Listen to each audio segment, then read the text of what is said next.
Well, if you heard Boris Johnson's speech this morning, you think everything was rosy and great, but actually the legacy is scandal, sleaze, the highest inflation for decades, cost of living crisis, people's standard of living going down. We've seen the highest tax burden on the UK, and we've seen GP waiting lists going up. We've seen the NHS engulfed in a crisis. We've seen our public services really demoralised. He talked about levelling up. He talked about rail, in Northern Rail has been levelled down. We've seen levelling down across the United Kingdom, and partying when people quite frankly couldn't see their relatives, and there was no acknowledgement of the scandalous behaviour from Boris Johnson. And of course Liz Truss was part of that cabinet, so I thought it was astonishing that he thought it was a good laugh to say, bye, I've been a rocket and it's been great, when actually it hasn't been a rocket, it's been a damp squib and everyone's poorer as a result of it. I mean, Boris Johnson is all about him. I think he'll be always in the background or in the foreground or wherever else he wants to be, because he sees it as a bit of a laugh for him. This has always been what he considers to be his privileged destiny. And actually, if we look at the reality of what the British public face now and the UK faces, is that it's been disastrous for us. A lot of broken promises, and there's a lot of work to do now to deal with the cost of living crisis that people face. And Liz Truss' plan seems to be to adopt Labour's position of freezing the energy cap at the moment so people are not paying more, but to put that burden back onto the taxpayers and to increase debt. What Labour have said is that we should have a windfall tax on gas and oil companies that pays for this freeze, but we need a longer term solution to look at renewables, to retrofit homes, to make sure that our energy is self-sufficient and that our homes are as energy efficient as they possibly can be. There's been no plan from the Conservatives around that. Boris Johnson says we're going to have nuclear energy every year. 12 years we've had the Conservatives in power and they've done nothing but create the crisis that we now face at the moment.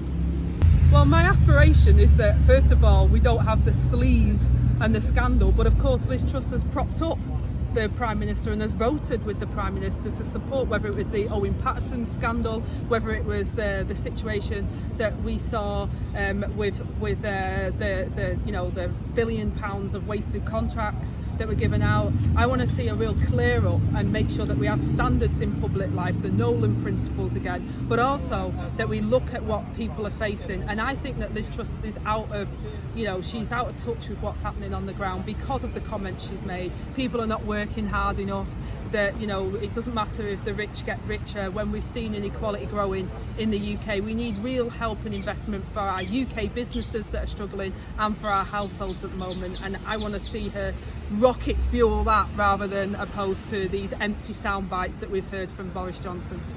Well, again, the UK were promised as we leave the European Union that standards would improve, that people's living standards would improve in the UK. What this government are showing is that they want to level down the UK at the moment. We don't want a low wage economy where people are in poverty and having to go to food banks when they're in work. We've got a programme, I've got a green paper on the future of work that is about improving standards. If you're a good employer in the UK, Labour will invest in your business, but we'll also make sure that people have good employment contracts that mean that they can live and raise their family and have reasonable standards of living. We don't want people having to visit food banks. We want good standards of employment, and good employers know this and they know it's good for business, and we've got a programme, a green paper that's ready to go to make that happen. We don't want to see watering down the standards in the UK because we already have some of the lowest employment standards across the European Union. We want to boost employment and growth, and we want to boost the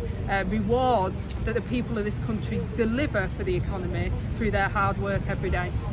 So Labour have always supported the right to strike. It's a basic right. It's a right to withdraw their labour. What we want to do though is prevent us getting into that situation. It's a failure if you end up in that situation. As a trade union official myself, if we ended up in industrial action, it was the last resort. We didn't want to have to ask our members to do that, and members don't want to do that. They deliver good public services. They want to continue to do that. So the government really do need to step up to prevent this situation from happening. All they've done is ramped it up actually, and the rhetoric that's coming out of government is about deliberately stoking up these flames of distrust and disunity. What we want to do is bring people together around the table, improve the standard of living for people and support British industry.